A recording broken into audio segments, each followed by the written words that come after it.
हे guys, this is Sudeep Thapa. आशा छ सबैजना आराम कुशलै हुनुहुन्छ होला भन्ने। र आजको भिडियोमा चाहिँ म कुरा गर्न गइरहेको छु कि हाम्रो इमोसनहरूको बारेमा, हामी हाम्रो इमोसनहरूलाई कसरी बनाउँछौँ भन्ने कुरा। र जब इमोसनको कुरा आउँदछ, एउटा कोट छ, एउटा भनाइ छ कि जहिले पनि मेरो दिमागमा आउँदछ कि कुनै पनि चिज राम्रो अथवा नराम्रो हुँदैन, यसलाई राम्रो र नराम्रो बनाउने भनेकै हाम्रो सोचाइले हो। यो चाहिँ विलियम शेक्सपियरले आफ्नो नाटक ह्यामलेटमा प्रस्तुत गरेको एउटा फेमस लाइन हो, जुन चाहिँ ह्यामलेटले भनेका हुन्। र यो कुरा चाहिँ केसँग पनि सम्बन्धित छ भन्दाखेरि चाहिँ हामी हाम्रो इमोसनहरूलाई कसरी बनाउँदछौँ, सिर्जना गर्दछौँ भन्ने कुरासँग पनि यो सम्बन्धित छ। र व्यक्तित्व विकास अथवा पर्सनालिटी डेभलपमेन्टको आधारभूत कुरा, फन्डामेन्टल चिज भनेकै यही कुरालाई चाहिँ पहिला तपाईँलाई विश्वास गराउनु हो। र यो भिडियोको मार्फत म पनि चाहन्छु कि तपाईँ यो कुरामा विश्वास गर्नुहोस् र आफ्नो लाइफलाई चाहिँ अझ उत्कृष्टका साथ बाँच्नुहोस्। किनभने हामी मध्ये धेरैजना यसको ठ्याक्कै अपोजिट रूपमा चाहिँ आफ्नो लाइफहरू बाँचिरहेको हुन्छ। र इमोसनहरूको कसरी जन्मिन्छ भन्दाखेरि चाहिँ हामी मध्ये धेरैलाई थाहा भएकै कुरो हो कि इमोसनहरू चाहिँ हामीभित्रै गाडिएका हुन्छन्। र कुनै पनि बाहिरी घटना घट्दछ, जस्तो कि फर इक्जाम्पल यदि मेरो जागिर छैन भनेदेखि चाहिँ म दुखी हुन थाल्छु र म जागिर खोज्दछु। जागिर भेटेपछि म खुसी हुन्छु, जागिरमा मलाई प्रमोसन हुन्छ, त्यसपछि म अझ धेरै खुसी हुन्छु। यसरी बाहिरी घटना जे गर्दछन् त्यसले चाहिँ हाम्रो इमोसनहरूलाई चाहिँ जन्माउने गर्छ। जस्तै कि मलाई कसैले तारिफ गर्यो भने ममा एउटा राम्रो खालको इमोसन आउँछ, र यदि मलाई कसैले ठग्यो, झुक्कायो अथवा केही नराम्रो चिजहरू गर्यो, चिट गर्यो भनेदेखि चाहिँ ममा त्यस्तै खालको नेगेटिभ इमोसनहरू जन्मिने गर्छन्। यही होइन त, इमोसनहरू यसरी नै जन्मिन्छन् होइन त? तर लाइफको सत्य र रहस्य भनेकै त्यो घटनाले इमोसनहरूलाई जन्माउँछ भन्नु नै गलत कुरो हो। किनभने इमोसनहरूलाई चाहिँ हामी आफैले नै बनाइरहेको हुन्छौँ। यो कसरी हुन्छ त भन्दाखेरि चाहिँ हामीले त्यो घटनाप्रति चाहिँ कसरी हामीले व्याख्या गर्दछौँ, त्यो कुराले चाहिँ हाम्रो इमोसनहरूलाई बनाउने गर्दछ। हामी मध्ये धेरैजना चाहिँ आफ्नो लाइफमा चाहिँ धेरै सङ्घर्ष गर्छौँ। हामी मध्ये नभनौँ, हामी सबैजना नै आफ्नो लाइफमा चाहिँ धेरै नै सङ्घर्ष गरिरहेको छौँ। र कुनै पनि स्थितिमा पुगेर हामी चाहिँ स्टक हुन सक्छौँ, रोकिन सक्छौँ। त्यतिखेर चाहिँ लाग्न सक्छ कि त्यो सिचुएसन, परिस्थितिले चाहिँ हामीलाई अगाडि बढ्न दिएन भन्ने लाग्न सक्छ। तर वास्तवमै भन्दाखेरि त्यो परिस्थितिले अगाडि बढ्न दिएको भनेर भन्न चाहिँ अलिकति गलत हुन्छ। त्यतिखेर चाहिँ हाम्रो इमोसनले चाहिँ हामीलाई अगाडि बढ्न दिइरहेको हुँदैन। र त्यो इमोसन भनेको चाहिँ त्यो बाहिरी घटेको घटनाप्रति हामीले कसरी आफ्नो दिमागमा फिल्टरिङ गर्छौँ, कसरी त्यसलाई चाहिँ हामीले विचारहरूप्रति, त्यो घटनाप्रति चाहिँ व्याख्या गर्छौँ, त्यसले चाहिँ हाम्रो इमोसनहरूलाई बनाउने हो। र यो भिडियो मार्फत हामी चाहिँ हाम्रो इमोसनहरूलाई कसरी बनाउँदछौँ र इमोसन र विचारहरूप्रति चाहिँ हामी फरक एउटा दृष्टिकोणमा रहेर चाहिँ कुरा गर्नेवाला छौँ। र अन्त्यमा आएर हामी केही एउटा एक्सर्साइजहरू पनि गर्नेवाला छौँ, जुन चाहिँ तपाईँले आफै आफ्नो लाइफमा गर्नुपर्नेवाला छ। ओके, अब इमोसनहरू कसरी हामी सिर्जना गर्छौँ भनेर बुझौँ। कुनै पनि बाहिर घटना घट्दछ, त्यसपछि त्यो घटनाले गर्दाखेरि चाहिँ हामीलाई एउटा इमोसन बनाउँदछ, र त्यो इमोसनले हामीलाई एउटा एक्सनमा लग्दछ, र त्यो एक्सनले हामीलाई एउटा रिजल्टमा ल्याउँदछ, र त्यो रिजल्टको आधारमा चाहिँ केही हामीलाई फिडब्याक हुँदछ कि त्यो घटनाप्रति। त्यसैले यसको उदाहरणमा गएर हेरौँ कि यदि मलाई कसैले 1000 रुपियाँ माग्यो अरे सापट्टि, मलाई दया लाग्यो, मैले त्यसलाई सापट्टि 1000 रुपियाँ दिएँ कोही पनि मान्छेलाई। त्यसपछि त्यो मान्छेले चाहिँ त्यो मेरो पैसा चाहिँ फिर्ता गर्नुपर्ने, उसले चाहिँ त्यो पैसा खाएर भाग्यो। त्यसपछि मलाई त्यो मान्छेप्रति चाहिँ रिस उठ्यो र त्यो मान्छेलाई मैले कुटेँ अरे, र त्यसपछि मैले उसलाई पिटेपछि चाहिँ म जेल गएँ अरे। यहाँनिर के भयो भन्दाखेरि चाहिँ ममा दुईवटा इमोसन आयो, एउटा दया पलायो, एउटा मलाई रिस उठ्यो। र यहाँनिर एक्सन के भयो भन्दाखेरि चाहिँ मैले पैसा दिएँ र मैले उसलाई पिटेँ, यो दुईटा एक्सन पनि भयो, त्यो इमोसनले ल्याएको एक्सन भयो र रिजल्ट भनेको चाहिँ एकदमै धेरै नराम्रो चिज भयो, जुन चाहिँ म जेल जानु पर्यो है। यसरी एउटा घटनाले हामीलाई इमोसन बनाउँदछ, त्यो इमोसनले एक्सनमा ल्याउँदछ र त्यो एक्सनले चाहिँ हामीलाई रिजल्टमा लग्नेवाला छ। यसरी हाम्रो इमोसनहरूले चाहिँ एउटा रिजल्टलाई चाहिँ डिराइभ गरिरहेको हुन्छ, ल्याइरहेको हुन्छ। कुनै पनि बाहिरी घटनालाई हामीले चाहिँ हाम्रो 5वटा सेन्सहरूले त्यसलाई अब्जर्भ गर्दछौँ, त्यसलाई लिँदछौँ हामी। सायद त्यो आँखाले देख्दछौँ अथवा छालाले स्पर्श गर्दछौँ अथवा त्यसलाई हामीले त्यो घटनालाई चाहिँ हामीले कानले सुन्दछौँ अथवा कुनै पनि हाम्रो 5वटा इन्द्रियमध्ये कुनैले त्यसलाई सेन्स गर्दछौँ। त्यसपछि त्यो जुन सेन्सबाट आउने, अनुभवबाट आउने त्यो जुन फ्याक्ट छ, त्यो घटनाप्रति त्यो चाहिँ हाम्रो कच्चा फ्याक्ट हुन्छ, कच्चा तथ्य हुन्छ, जुन चाहिँ हाम्रो ब्रेनको फिल्टरिङ प्रोसेस छ, थट्सहरू प्रोसेस गर्ने, त्यसमा चाहिँ आउँदछ र त्यसले चाहिँ हाम्रो ब्रेनलाई चाहिँ कस्तो खालको इमोसनहरू बनाउने भन्ने कुराहरू चाहिँ त्यसले बताउनेवाला छ र त्यसको आधारमा चाहिँ हामी हाम्रो इमोसनहरूलाई बनाउनेवाला छौँ। यसरी काम भइरहेको हुन्छ र यो चाहिँ अनकन्सियसली हुन्छ, जुन चाहिँ हामीले कुनै पनि क्षणमा सोचेको हुँदैनौँ र हामीलाई लाग्न सक्छ कि कुनै पनि चिजप्रति रिस उठ्नु भनेको चाहिँ यो चाहिँ नर्मल चिज हो भन्ने लाग्न सक्छ, तर वास्तवमै त्यो भन्ने पक्कै पनि होइन। त्यसैले कुनै पनि घटना घट्यो, त्यो घटनाप्रति हामीले हाम्रो 5 सेन्सहरूले त्यसलाई अब्जर्भ गर्यो र त्यो घटनाप्रति हामीले फिल्टरिङ गऱ्यौँ र त्यो फिल्टरिङ गरेपछि चाहिँ कस्तो खालको इमोसनहरू आउने भन्ने कुरा चाहिँ हामी आफैले डिसाइड गऱ्यौँ। यसरी हामीले हाम्रो इमोसनहरूलाई चाहिँ हामी आफैले नै सिर्जना गरिरहेको हुन्छौँ।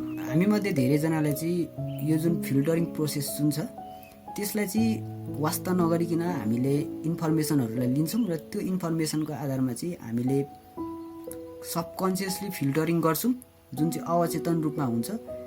कुनै पनि त्यसमा चेतना नभइकन हामी त्यसलाई फिल्टरिङ गर्छौँ र त्यसपछि चाहिँ हामी इमोसनहरू बाहिर निकाल्दछौँ र जुन इमोसन चाहिँ हामीलाई लाग्न सक्छ कि यो चाहिँ नेचुरल इमोसन हो भन्ने कुरा लाग्न सक्छ, तर वास्तवमा यो जुन फिल्टरिङ प्रोसेस जुन छ यसलाई चाहिँ कन्ट्रोल गरियो भनेदेखि चाहिँ हाम्रो इमोसनहरू पनि हामीले जस्तो खालको इमोसन चाहियो त्यस्तै खालको निस्किनेवाला छ। तपाईँले गर्लफ्रेन्ड वा बोयफ्रेन्ड कसैले चिट गर्यो, धोका दियो अथवा तपाईँलाई कसैले ठग्यो अथवा तपाईँसँग केही नराम्रो घटनाहरू घट्यो भने पनि तपाईँले आफ्नो इमोसनहरूलाई चाहिँ आफू अनुकूल चाहे अनुसार चाहिँ निकाल्न सक्नुहुन्छ। यो फिल्टरिङ प्रोसेसलाई चाहिँ तपाईँले चेन्ज गर्न सक्नुभयो कन्सियसली भनेदेखि चाहिँ।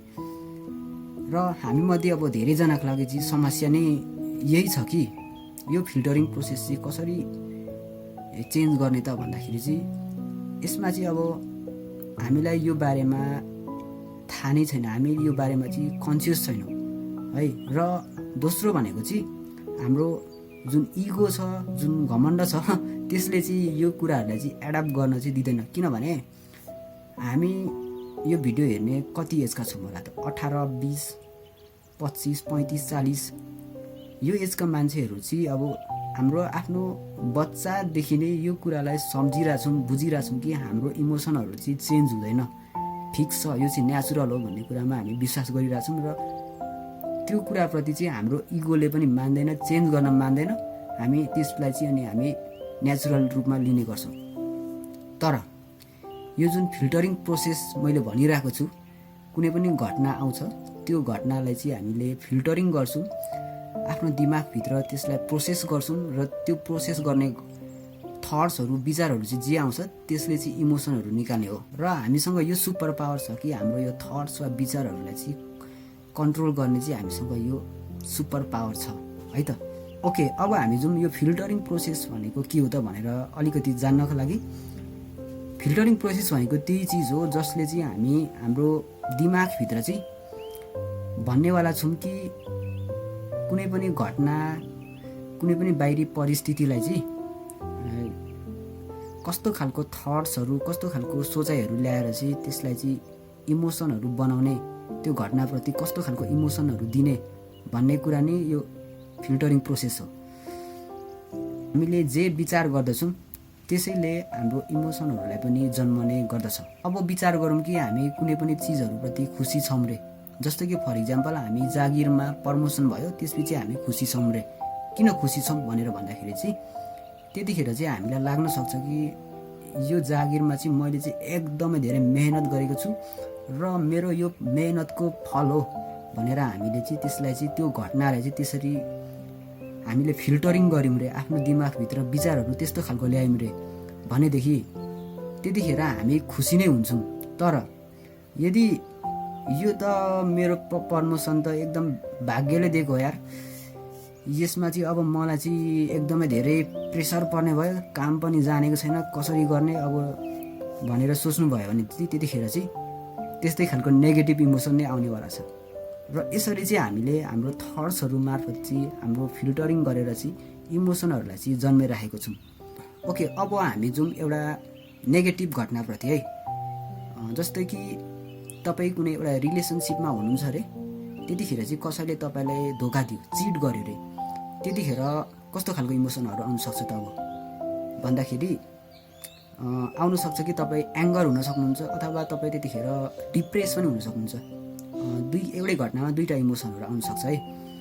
र यही होइन त, ती घटनाले दुईवटा इमोसनहरू ल्यायो नि त, गलत यो सरासर गलत छ है।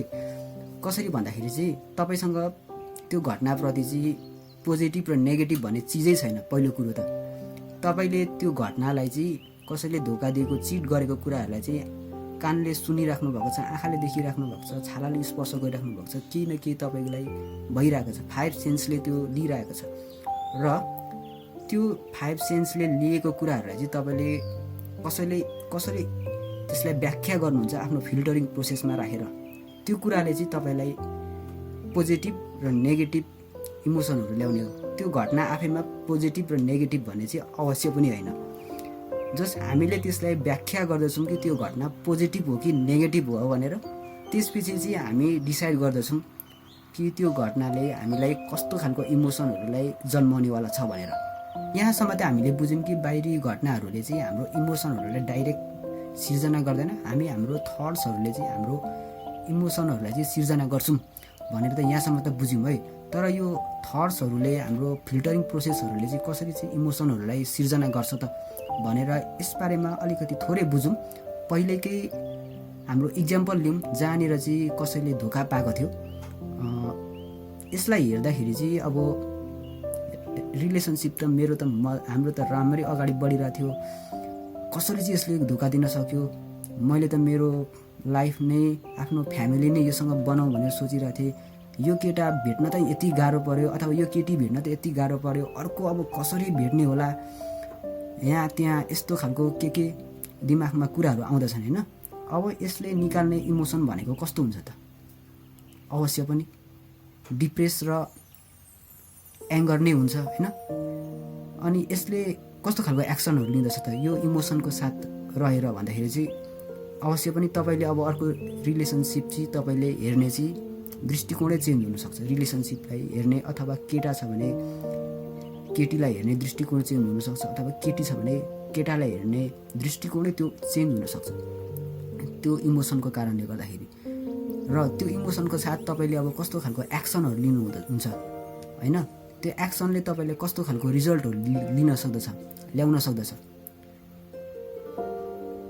अब यो कुरालाई चाहिँ हाम्रो फिल्टरिङ प्रोसेस जुन छ यसले चाहिँ धेरै नै भूमिका खेलिरहेको हुन्छ। यस्तो खालको इमोसनहरू ल्याउन, यस्तो खालको एक्सनहरू ल्याउन, यस्तो खालको रिजल्टहरू ल्याउनलाई चाहिँ यो जुन हाम्रो फिल्टरिङ प्रोसेस छ, हामीले कसरी सोच्दछौँ, कन्सियसली भएर सोचिरहेछौँ कि कसरी सोचिरहेछौँ, यो कुराहरूले चाहिँ धेरै इन्फ्लुएन्स गरेको हुन्छ हाम्रो इमोसनहरूलाई ल्याउनको लागि है त।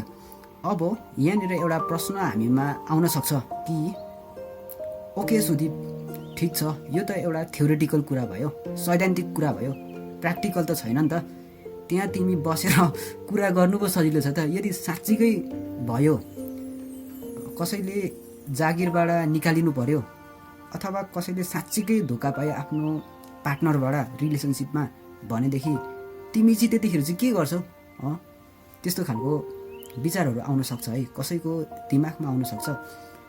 र यो अब कुरो के हो भनेदेखि कसैले लाइफमा धोका पायो आफ्नो पार्टनरबाट अथवा जागिरबाट कसैले निकालिनु पर्यो, त्यतिखेर रिस आउँछ, तनाव आउँछ। यो त नेचुरल नै कुरा हो। तर यसको मतलब यो होइन कि तपाईँमा त्यो फिल्टरिङ प्रोसेस नै छैन भन्ने चाहिँ त्यो चाहिँ होइन, त्यो चाहिँ गलत हो है। तपाईँ कन्सियसली भएर सोच्न सक्नुहुन्छ यो विषयमा कि तपाईँसँग त्यो थट्स, त्यो विचारहरूलाई चाहिँ तपाईँले मजाले रूपमा त्यसलाई केलाउन सक्नुहुन्छ र कस्तो खालको इमोसनहरू बाहिर निकाल्ने भन्ने कुरा चाहिँ तपाईँको हातमा छ त्यो चाहिँ। र अब हामी एउटा सम्भावित अर्को परिदृश्यलाई हेरौँ जहाँनिर चाहिँ साँच्चीकै त्यो पहिलेकै घटना भयो अरे, ठ्याक्कै त्यही कसैले धोका दियो अरे र त्यसपछि तपाईँले सोच्नुभयो अरे यो त एकदमै ठिक भयो, किनभने मलाई त पहिल्यैदेखि शङ्का थियो कि यो केटा अथवा यो केटी त मेरो लायक नै थिएन, किनभने मलाई त पहिलादेखि नै शङ्का थियो नि त यस्तो हुन्छ भनेर। किनभने म त आफूलाई त अब अरू मान्छेहरूसँग भेट्न मन पराउँछु, अरू मान्छेहरूको विचारहरू सुन्न मन पराउँछु, उनीहरूलाई अरू मान्छेहरूलाई जान्न चाहन्छु, उनीहरूको कसरी सोच्छन्, उनीहरूले के गर्छन्, अरू मान्छेहरूलाई बुझ्न चाहन्छु। यसको लागि चाहिँ मलाई अब बाटो खुल्ने भयो। यो तरिकाले तपाईँ सोच्नुभयो अरे के हुन्छ होला यदि मैले अब बाहिर गएँ, अरू मान्छेहरूलाई भेटेँ र हुनसक्छ कि ती मान्छेहरूले साँच्चीकै मैले गरेको चिजहरूलाई, मैले बनाएको चिजहरूलाई, साँच्चीकै मैले मन पराउने चिजहरूलाई उनीहरूले मन पराउँछन्, त्यतिखेर के हुन्छ होला त? अब यसरी यो थट प्रोसेसबाट जाँदाखेरि तपाईँले विचार आफै गर्न सक्नुहुन्छ कि एक्सन कस्तो खालको लिनेछ र कस्तो खालको इमोसनहरू त्यसले निकाल्नेवाला छ भनेर। पहिलेको घटनाले के गराएको थियो र अहिलेको घटनाले के गरायो? घटना त एउटै हो, तर इमोसन मात्रै फरक निस्क्यो होइन त? र इमोसनले गर्दाखेरि तपाईँले यहाँनिर एक्सन पनि फरक देख्न सक्नुहुन्छ। फरक यही हो, घटना एउटै हो, तपाईँको थट प्रोसेस, फिल्टरिङ गर्ने जुन चिज छ त्यहाँनिर कस्तो खालको विचारहरू हाल्नुभयो त्यसले चाहिँ निकाल्ने इमोसन र रिजल्टहरू चाहिँ फरक बनाएको हो।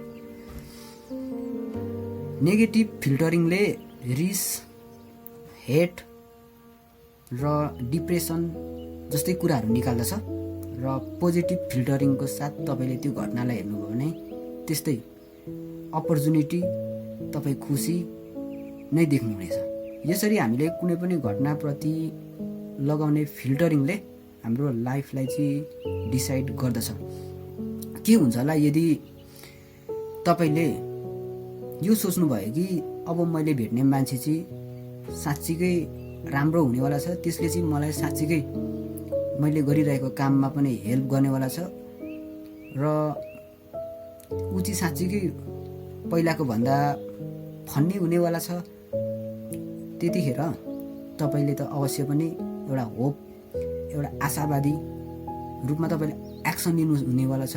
अब तपाईँको इमोसनले तपाईँलाई एक्टिभ बनाउँदछ र तपाईँको त्यो इमोसनप्रति तपाईँले एक्सन लिनुहुन्छ र त्यो एक्सनले गर्दा तपाईँले रिजल्ट पाउनुहुन्छ। त्यो रिजल्टको आधारमा तपाईँले अनि फिडब्याक पनि पाउनुहुन्छ र यदि तपाईँ उत्साह हुनुहुन्छ भनेदेखि कुनै पनि घटनाप्रति त्यसले तपाईँलाई एक्टिभ बनाउनेवाला छ र त्यसले राम्रो परिणाम ल्याउनेवाला छ र त्यो राम्रो परिणामले तपाईँलाई अझ धेरै सकारात्मक बनाउनेवाला छ र यसरी यो साइकल चल्दछ। र यदि तपाईँ निराशा हुनुहुन्छ भनेदेखि त्यसले तपाईँलाई निष्क्रियता नै बनाउनेवाला छ र त्यसले तपाईँले नराम्रो परिणाम, नराम्रो रिजल्टहरू ल्याउनेवाला छ र त्यसले तपाईँलाई अझ बढी नकारात्मक बनाउनेवाला छ र यो यसरी एउटा साइकल चल्दछ। र अब प्रश्न यहाँ के आउँदछ भनेदेखि हामी कस्तो खालको चक्र अथवा कस्तो खालको साइकलहरू क्रिएट गर्ने त? पोजिटिभ कि नेगेटिभ साइकलहरू क्रिएट गर्ने त? र इम्पोर्टेन्ट कुरा के हो भनेदेखि यो पोजिटिभ र नेगेटिभ साइकल बनाउने पावर पनि हामी आफैमै छ, हामी आफैले नै त्यो बनाउने हो। र यो मेरो विचार पनि होइन, यो चाहिँ आजभन्दा हजारौँ वर्षदेखि चलिआएको विचार हो। हामीले ऋषिमुनिको पालादेखि चलिआएको थट्सहरू, माइन्डसेट हो। र यो कुरालाई अझ मजाले बुझ्नको लागि एउटा भनाइ छ, यदि तपाईँ कुनै बाहिरी कुराले पीडित हुनुहुन्छ भने त्यो पीडा त्यो वस्तु वा त्यो घटनाको स्वभावले होइन कि तपाईँ त्यसलाई कसरी मूल्याङ्कन गर्नुहुन्छ त्यसले गर्दा हो। र त्यसलाई कुनै पनि क्षणमा रद्द गर्ने पावर तपाईमा छ। मार्कस अरेलियसले यो कुरा भनेका हुन्। मार्कस अरेलियस रोमन सम्राट हुन् र उसले चाहिँ स्टोइक हुन्। उनी चाहिँ र स्टोइक फिलोसफीकै मुख्य उद्देश्य भनेकै आफ्नो लाइफलाई चाहिँ अझ धेरै मजाले कसरी जिउने त भन्ने नै स्टोइक फिलोसफी हो। र उहाँ मात्रै एउटा यस्तो रोमन एम्पायर हुन् जसको चाहिँ हामी डेली लाइफमा आफूले कसरी थट प्रोसेसहरू बनाउँथे त त्यो समयमा भनेर बुझ्नको लागि चाहिँ उसको चाहिँ हामीले डायरीहरू फेला पारेको छौँ है। र त्यो डायरीहरूलाई चाहिँ पछि एउटा हामीले अहिले मोडर्न डेमा आएर चाहिँ त्यसलाई चाहिँ त्यो डायरीहरूप्रति चाहिँ हामीले एउटा किताब बनाएको छौँ। र त्यो किताबलाई चाहिँ पछि हामीले त्यो मेडिटेसन भनेर नाम दियौँ है। यो चिन्तनहरू भन्छ नेपालीमा, चाहिँ इङ्ग्लिसमा मेडिटेसन भन्छ। मार्कस अरेलियसले आफ्नो डायरी हो यो चाहिँ। र मार्कस अरेलियस आफैमा पनि एउटा फिलोसफर मात्र नभएर उहाँ चाहिँ रोमन एम्पायर पनि हो र डे टु डे लाइफमा वार गर्नुपर्थ्यो। त्यतिखेरको त्यो एम्पायरलाई म्यानेज गर्नुपर्थ्यो र उसले चाहिँ त्यो आफ्नो डायरीहरू लेख्ने गर्दथे। र त्यही डायरीको चाहिँ पछि चाहिँ हामीले त्यो बुक बनायौँ अहिले मोडर्न डेमा आएर। त्यसलाई चाहिँ मेडिटेसन अथवा नेपालीमा चिन्तनहरू भन्ने किताब नाम दिउँ। र अब हामी अगाडिको उदाहरणमा जाउँ जहाँनिर चाहिँ कसैलाई जागिरबाट निकालियो अरे अथवा कसैले चाहिँ धोका पायो अरे आफ्नो रिलेसनसिपमा। त्यहाँनिर अब तपाईँलाई त त्यो बाहिरी घटनाप्रति तपाईँले त कन्ट्रोल त गर्न सक्नुहुन्न। त्यतिखेर हाम्रो इमोसनहरूलाई चाहिँ कन्ट्रोल गर्नको लागि चाहिँ त्यो थट प्रोसेसलाई चाहिँ हामी फिल्टरिङ चिजहरूमा कस्तो खालको विचारहरू हाल्दछौँ त्यो कुरालाई चाहिँ हामी कन्ट्रोल गर्न सक्छौँ। र नेगेटिभ सोचले ल्याउने भनेकै दुःख र निराशा हो र पोजिटिभ सोचाइले ल्याउने भनेकै तपाईँलाई नयाँ आशा, नयाँ भरोसा र नयाँ सकारात्मक कार्य नै हो। र यो हामीमा भएको एउटा सुपर पावर पनि हो जुन चाहिँ हामीले प्रयोग गर्नुपर्छ जस्तो लाग्छ। अब हामी जाउँ हाम्रो चेतनालाई चाहिँ कसरी प्रयोग गर्न सक्छौँ त यो विषयमा भन्दाखेरि हामी यति त सोच्न सक्छौँ कि कुनै पनि घटना घट्यो रे, त्यतिखेर ओहो यो त नेगेटिभ घटना घट्यो, अब मलाई चाहिँ नेगेटिभ इमोसनहरू ल्याउने हो कि पोजिटिभ इमोसनहरू ल्याउने हो त मैले। यदि मैले नेगेटिभ घटनाप्रति नेगेटिभै सोचेँ भनेदेखि त यसले त नेगेटिभ नै इमोसन ल्याउनेवाला छ र नेगेटिभ इमोसनले मलाई नेगेटिभै रिजल्टहरू ल्याउनेवाला छ र त्यसले मलाई नेगेटिभै एक्सनहरू लिन लाउनेवाला छ भनेदेखि म यो चाहन्छु कि चाहदिनँ त? अब म अवश्य पनि यो चाहदिनँ भनेदेखि अब म आफ्नो साइकललाई त चेन्ज गर्नु पर्यो। मलाई त नेगेटिभ त बस्नु मन लागेको छैन, म त पोजिटिभ हुनु मन लागेको छ। जुन थट प्रोसेस छ त्यसलाई त चेन्ज गर्नु पर्यो भनेदेखि अब म गर्न सक्छु कि सक्दिनँ? अवश्य पनि सक्छु। त्यतिखेर त्यो कसरी हुन्छ त भन्दाखेरि त्यो आफ्नो फिल्टरिङ प्रोसेसलाई चाहिँ हामीले कस्तो खालको विचारहरू हाल्छौँ त्यसले चाहिँ हामीलाई त्यो बनाउनेवाला हो। अब धेरैजनालाई लाग्न सक्छ कि यदि नेगेटिभ घटना घट्छ र त्यतिखेर नेगेटिभ इमोसन आउनु त त्यो त स्वाभाविक कुरो हो नि, त्यो त नेचुरल कुरो हो नि भन्ने लाग्न सक्छ। किन चाहिँ अब पोजिटिभ सोच्नु पर्यो? नेगेटिभ घटना घट्छ त नेगेटिभ आउनु त्यो स्वाभाविक कुरो हो नि, किन पोजिटिभ जबरजस्ती त्यो किन गर्नु पर्यो भनेर लाग्न सक्ला है। वेल यसमा चाहिँ मेरो एन्सर छ कि मलाई चाहिँ पर्सनल्ली आफ्नो लाइफ चाहिँ उत्कृष्टको साथ बाँच्नु छ। यो नेगेटिभ घटना घट्यो भने पनि म त्यतिखेर चाहिँ पोजिटिभै हुनु छ। आफ्नो लाइफ चाहिँ उत्कृष्टको साथ बाँच्नु छ। त्यही भएर पनि म सोच्दछु कि चाहे त्यो प्राकृतिक होस् नहोस् तर आफ्नो लाइफ चाहिँ उत्कृष्टको साथ चाहिँ बाँच्नु पर्नेवाला छ। र अब हामी जाउँ अगाडिको क्वेसनमा कि यदि तँलाई साँच्चीकै यस्तो नेगेटिभ घटना फेस गर्नु पर्यो भने चाहिँ के गर्छस्? वेल सबै कुराहरू चाहिँ हाम्रो माइन्ड सेटको कुरो हो है। यतिखेर चाहिँ अब यदि मेरो चाहिँ जितको माइन्ड सेट छ भनेदेखि यदि कुनै पनि राम्रो घटना बाहिर घट्छ त्यसले राम्रो एक्सन ल्याउँछ र त्यसले ल्याउने रिजल्ट भनेको नि राम्रै हुन्छ। र त्यतिखेर म एउटा जितको चाहिँ उत्सव अथवा त्यतिखेर चाहिँ म एउटा जितको चाहिँ महसुस गर्नेवाला छु। अब अर्को कुरा के हुन्छ भन्दाखेरि चाहिँ यदि मलाई चाहिँ नेगेटिभ घटना घट्यो त्यतिखेर चाहिँ म चाहिँ अवसरहरू खोज्न सक्छु र त्यसले पनि मलाई चाहिँ ल्याउनेवाला भनेको चाहिँ के छ, एउटा जितकै अनुभूति र त्यतिखेर जितकै एउटा मलाई फिलिङ्सहरू ल्याउनेवाला छ। यसरी पोजिटिभ र नेगेटिभ जुनै अवस्थामा पनि इन द रिजल्ट भनेको चाहिँ त्यो एउटा जितको विनिङ फिलिङ नै हो, होइन त? धेरै जसो मानिसहरू यसरी सोच्दैनौँ हामी है, र यो एउटा च्यालेन्जिङ कुरा पनि हो।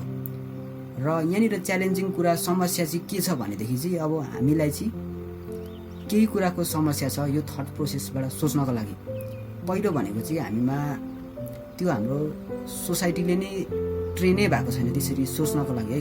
हाम्रो स्कुलमा परिवारमा हाम्रो कल्चर संस्कार त्यसरी हाम्रो सोच्ने त्यो फ्रिडम दिएको छैन।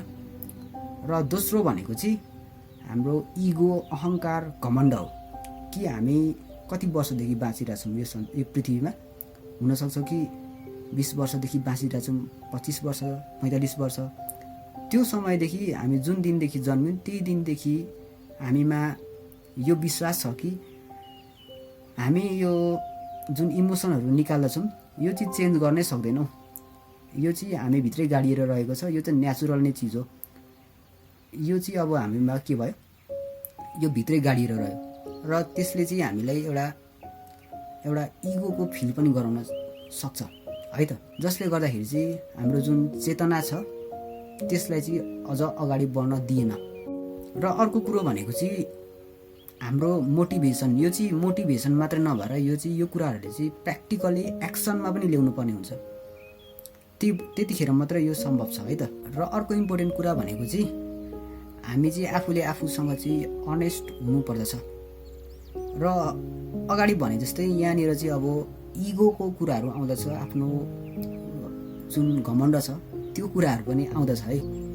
हामी चाहन्छौँ कि अब के हुन्छ धेरै जस्तो मानिसहरूलाई भनेदेखि चाहिँ आफू जे जति चेतना छ आफ्नो यो चाहिँ मलाई पुगिरहेछ, योभन्दा मैले किन गर्नु पर्यो त, किन चाहिँ मैले सुन्नु पर्यो त, मेरो जुन चेतनाको लेभल जुन छ त्यसले मलाई पुगिरहेछ भनेर लाग्न सक्छ है।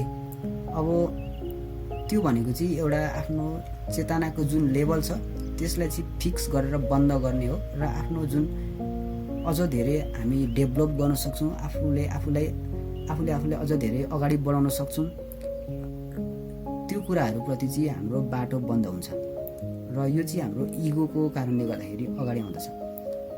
र त्यसैले म चाहन्छु कि तपाईँलाई चाहिँ अबको 1 हप्तासम्म चाहिँ आफ्नो इमोसनहरूप्रति चाहिँ 100% आफूले नै जिम्मेवारी लिनुहोस्। चाहे त्यो रिस उठ्छ, खुसी हुन्छ, जेसुकै हुन्छ, त्यसको जिम्मेवार भनेको हामी आफै नै हो, होइन त? र यो भिडियोको मार्फत मैले भन्न खोजेको पनि यही नै हो कि हामीले चाहिँ आफ्नो चेतनाको स्तरलाई चाहिँ अगाडि बढाउनु पर्छ। हाम्रो इगोलाई जहिले तहिले अगाडि ल्याउनु हुँदैन, होइन त? जुन हाम्रो अहिलेसम्म हामी जुन लेभलमा बाँचिरहेछौँ, जुन चेतनाको स्तरमा बाँचिरहेछौँ, यो चाहिँ हामीले जन्मिने बित्तिकै आएको होइन। अहिलेसम्म पनि यो चाहिँ बाहिरी रूपमा डेभलप हुँदै हुँदै हुँदै आएको हो र यसलाई अझ पनि हामीले डेभलप गराउन सकिन्छ। र त्यही हो, अबको 7 दिनसम्म चाहिँ आफ्नो इमोसनहरूलाई चाहिँ अब्जर्भ गर्नुहोस्। र भिडियो केही लामो भयो जस्तो लाग्यो, सो कस्तो छ त भिडियो, मन पर्यो कि मन परेन कमेन्टमा लेख्नु होला। र यदि तपाईँलाई लाग्दछ कि यो चाहिँ एकदमै इम्पोर्टेन्ट भिडियो हो भन्ने तपाईँलाई लाग्दछ भनेदेखि चाहिँ आफ्नो वरिपरि रहेको सर्कलहरूलाई पनि यसो भिडियो सेयर गर्नु होला, उनीहरूलाई पनि धेरै हेल्प हुनेवाला छ। र भिडियोमा भनेको कुराहरू चाहिँ स्पष्ट छन् कि छैनन्, विचारहरू जुन मैले भन्ने खोजेको त्यो पनि लेख्नु होला। र मैले केही भिडियोजहरू इन्स्टाग्राममा पनि हालिरहेको छु केही समयदेखि, तपाईँ त्यसलाई पनि हेर्न सक्नुहुन्छ। So see you guys and girls in next videos. Till then सबैजना टेक केयर। तपाईँहरूको आफ्नो लाइफमा बेस्ट अफ लक है त।